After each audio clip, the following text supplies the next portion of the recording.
Magandang araw po, Ginoong Raymar. Ako po si Jeneline Manlagro from BEd 3B. At narito ang aking pagsusuri sa ibinigay na sitwasyon tungkol sa paggamit ng mga kabataang Pilipino ng pinaghalong Ingles, Filipino at mga bagong likhang salita sa social media. Unang tanong, pagsusuri sa katangian ng wika. So, ang paggamit ng mga kabataan ng mga ekspresyong tulad ng "na-bother ako sa core memory yarn, parang di ko matake ang cringe" ay isang natural at hindi maiwasang phenomenon sa wika dahil ang wika ay dinamiko. Ang pagiging dinamiko ng wika ay nangangahulugang patuloy itong nagbabago at umuunlad kasabay ng pagbabago ng lipunan, kultura, teknolohiya at paraan sa pakikipag-ugnayan ng tao. Habang pinagbabago ang karanasan ng mga tao, nagbabago rin ang mga salitang kanilang ginagamit upang maipahayag ang mga bagong ideya at karanasan. Dahil dito, normal lamang ang paglitaw ng mga bagong salita, code switching at mga ekspresyong pinagmumula sa social media. At maiuugnay ito sa semiotic theory ni Ferdinand de Saussure. Ayon kay Saussure, ang tanda o sign ay binubuo ng signifier at signified. Ang signifier ay ang tunog o anyo ng salita, samantalang ang signified ay ang konsepto o kahulugang iniuugnay rito. Mahalaga ring tandaan na ang relasyon ng signifier at signified ay arbitrary o nakabatay lamang sa kasunduan ng isang komunidad ng mga gumagamit ng wika. Dahil dito, kung ang isang komunidad tulad ng mga kabataan sa social media ay nagkakasundo sa kahulugan ng mga terminong gaya ng cringe, core memory o yarn, nagiging makabuluhan ang mga salitang ito sa loob ng kanilang pangkat.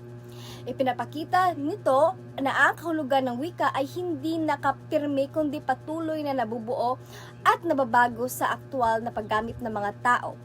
Sa makatuwid, ang ganitong uri ng pagbabago ay hindi tanda ng pagkasira ng wikang Pilipino, kundi patunay na ito ay buhay, ginagamit at umaangkop sa pagbabago ng panahon. Ikalawang tanong, pagsusuri sa register at konteksto. Maaring ipagtanggol ang mga kabataan gamit ang communicative competence ni Del Hymes. Ayon kay Hymes, ang pagiging mahusay sa komunikasyon ay hindi lamang nakabatay sa kaalaman sa tuntuning panggramatika.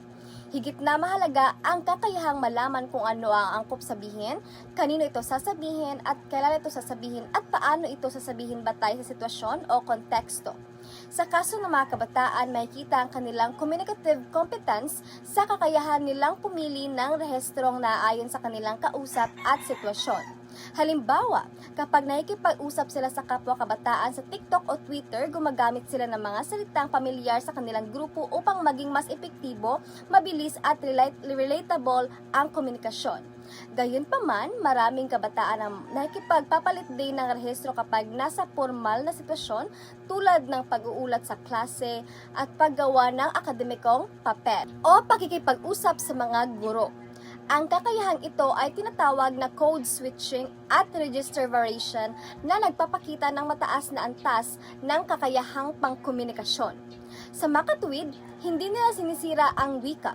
Sa halip, ipinapakita nila ang kanilang kakayahang gamitin ang iba't ibang varyasyon ng wika ayon sa hinihingi ng konteksto. Ito mismo ang esensya ng communicative competence ni Del Hymes. At tumungo naman tayo sa huli at ikatlong tanong, pagsusuri sa kapangyarihan. Ang sitwasyong ito ay nagpapakita ng linguistic power at hegemony sa pagitan ng nakatatandang henerasyon at ng kabataan. Ang mga nakatatandang akademiko ay may institusyonal na kapangyarihan dahil sila ang karaniwang nasa mga paaralan, universidad, komisyon sa wika at iba pang institusyon na tatakda ng pamantayan sa wastong paggamit ng wika.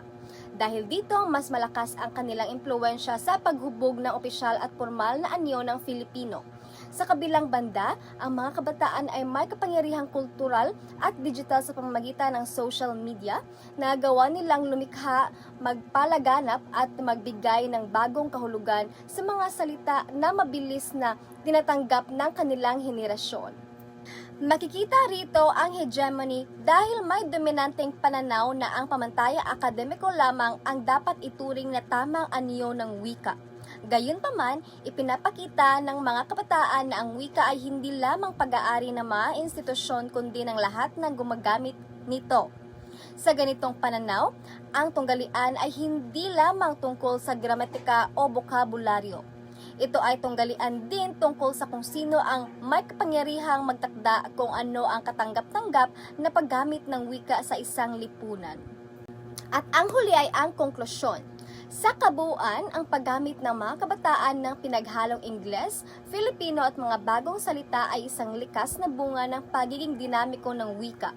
Ipinaliwanag ng semiotic theory ni Saussure na ang kahulugan ng mga salita ay nabubuo sa pamamagitan ng kasunduan ng mga gumagamit ng wika. Samantala, ipinapakita ng communicative competence ni Delheims na ang mga kabataan ay may mataas na kakayahang pangkomunikasyon dahil marunong silang gumamit ng angkop na rehistro ayon sa sitwasyon.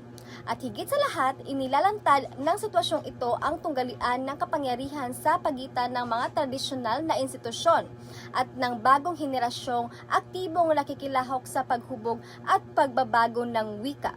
At yun lamang po, maraming salamat po. God bless us all. Paalam!